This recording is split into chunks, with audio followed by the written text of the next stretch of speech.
Bonjour à tous, bienvenue sur KTO. En France, près de 2 millions de salariés travaillent dans des associations car contrairement à une idée largement répandue, le milieu associatif recrute et pas uniquement des bénévoles. De nombreuses offres d'emploi sont ainsi proposées régulièrement par des associations.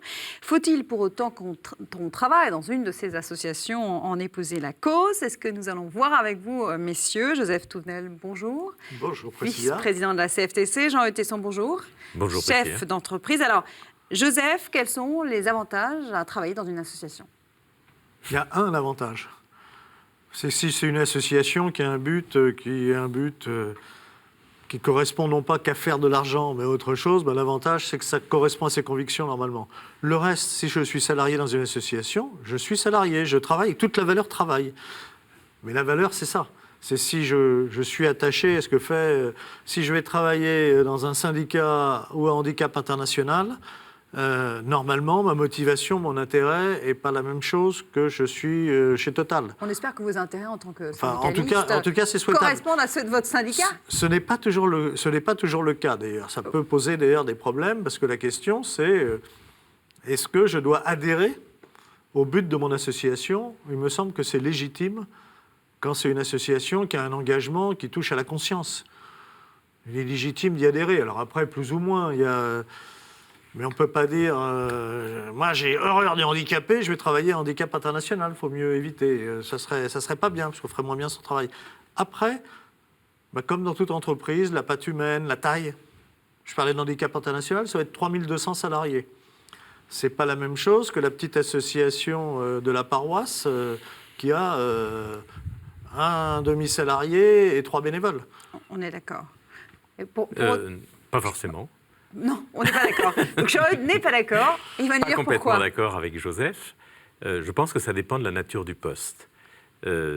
Si, pour exercer une mission, on engage vraiment sa personne, j'ai envie de dire ses tripes, sa conscience, alors oui, il faut être en accord. Si c'est un poste, je prends un exemple d'une association dans laquelle il y a un établissement, et il faut quelqu'un pour faire la cuisine ou pour faire le ménage, je ne suis pas sûr qu'il y ait la même exigence d'adhésion à la cause que lorsqu'on est responsable de la communication de la dite association, par exemple. Donc il faut peut-être relativiser. Ça dépend des associations. Il y a beaucoup de formes d'associations et de sortes. Et d'ailleurs, au passage, je voudrais aussi rectifier, parce qu'on met d'un côté les associations, d'un côté les entreprises. Les associations, dès lors qu'elles ont des employés, sont des entreprises à forme associative. Donc, à l'inverse, il y a des entreprises sous forme société. Mais ça reste des entreprises. C'est-à-dire qu'on entreprend ensemble dans un cadre associatif. Vous dites en fait tout est pareil, mais dans une entreprise, on n'est pas forcément... C'est des entreprises un peu particulières, certaines associations. Il y a quand même une différence, parce qu'il y a la loi de 1901, but non lucratif d'un côté, faire du pognon de l'autre. Après, on peut dire, je veux faire de l'argent, je suis à but lucratif parce que c'est à la fois ma raison d'être et la façon dont je me développe. Ce n'est pas aussi caricatural que je le dis, mais c'est quand même une différence essentielle de monter une entreprise, et ce n'est pas un gros mot pour faire de l'argent, et de monter une association dont le but, c'est pas d'en faire, c'est de faire autre chose. Mais le but non lucratif, ça ne veut pas dire, ce n'est pas opposé au fait de faire de l'argent. Une association à but non lucratif peut faire de gros profits. La condition, le but non lucratif, ça veut dire que l'argent, les bénéfices ne sortent pas de la structure pour rémunérer ce qui sont des actionnaires par ailleurs. Mais l'argent reste. Elle a tout intérêt à faire de l'argent, d'ailleurs. Faire de l'argent pour les actionnaires ou faire de l'argent pour la cause. De l'argent pour la cause. Donc on est d'accord, c'est pas la même chose. Mais vu du côté du salarié, il n'y a pas forcément de différence. On lui demande d'être profitable, de contribuer au moins à la pérennité de la structure. Et une entreprise, sa première mission, une entreprise sous forme société, c'est de gagner de l'argent pour assurer sa pérennité. J'aimerais savoir, est-ce que quand on passe un entretien d'embauche dans une association, quelle qu'elle soit, parce que c'est vrai aussi que c'est compliqué, il y a plein de formes d'associations, il y a plein de types d'associations, des associations sportives, humanitaires, des syndicats. Si je ne crois pas dire de bêtises en disant que KTO est une association, est-ce qu'on passe un entretien en disant, voilà, est-ce que vous adhérez au principe de cette association? On oublie les associations et on dit, on va faire du recrutement. Vous allez faire la cuisine chez nous, c'est l'exemple de Jean-Eudes tout à l'heure.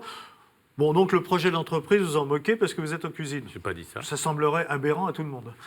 Et donc, une association qui a un projet quand même particulier, qui est plus intéressant, à mon sens, que fabriquer des clous de 15, que dans l'entretien, on demande si vous adhérez au projet. Moi, je vais prendre un exemple très concret, je suis absolument choqué de voir des enseignants de l'enseignement catholique qui sont embauchés par l'enseignement catholique, qui enseignent dans l'enseignement catholique, que disent, moi, la religion, j'en ai rien à fiche, et le catholicisme en particulier. Mais ils sont majoritaires, hein, eh bien, je trouve ça tout à fait anormal. Alors, je vais nuancer ou préciser ce que je disais tout à l'heure, en introduisant une notion qui est la notion de conflit de loyauté. En réalité, c'est une affaire personnelle pour le salarié. Est-ce que je suis en conflit de loyauté lorsqu'on me demande de m'engager dans le projet d'entreprise de l'association? Si je suis dans ma mission gêné, vaut mieux que j'aille voir ailleurs.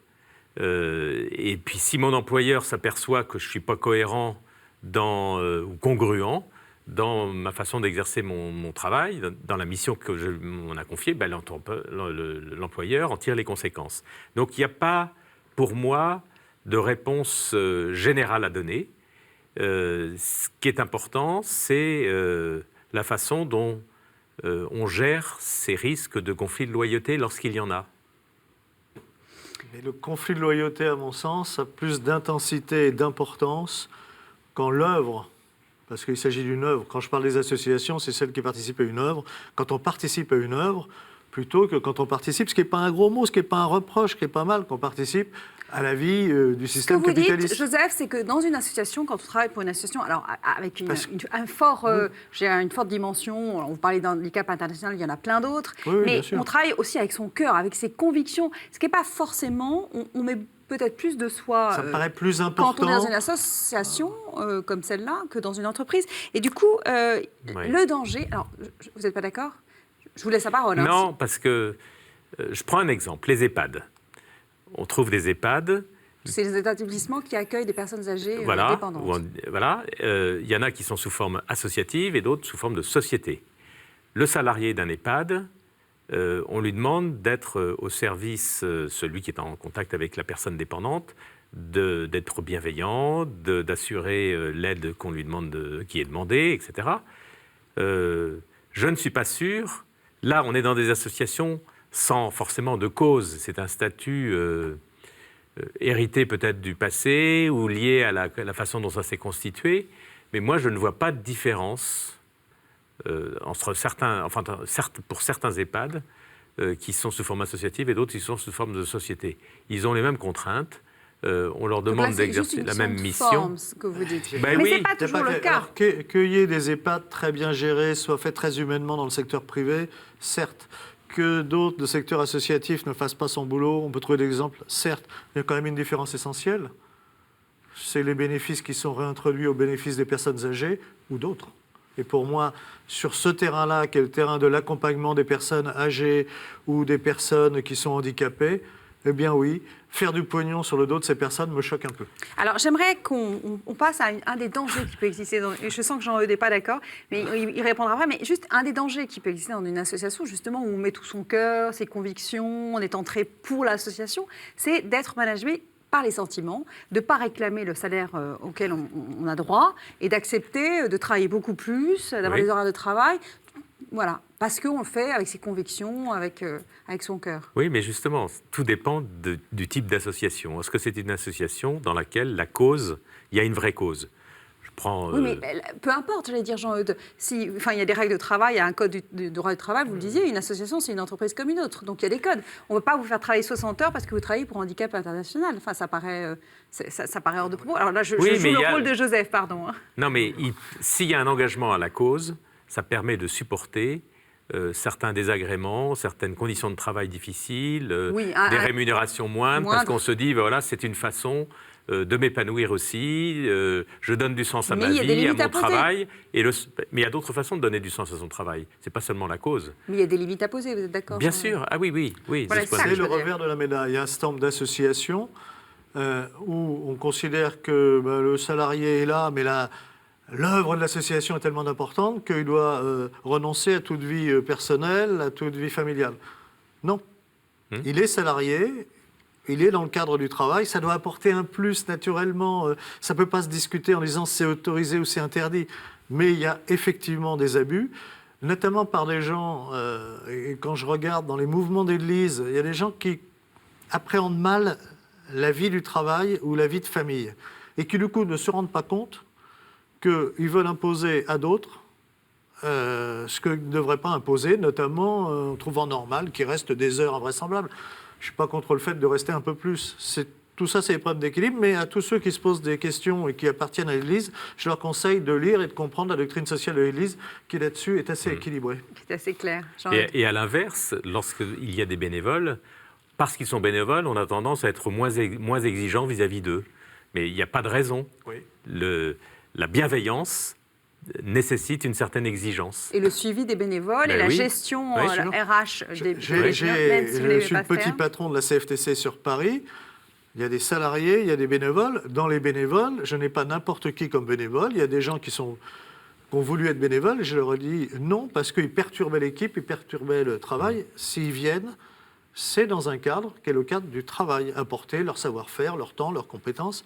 Mais il faut aussi savoir gérer les bénévoles, ce qui n'est pas toujours facile. Ce que vous dites, en fait, c'est qu'une association, c'est une entreprise comme une autre, à but non lucratif, certes, mais comme une autre, et qui doit respecter le code du travail, respecter ses salariés. De ce point de vue-là, du point de vue du management.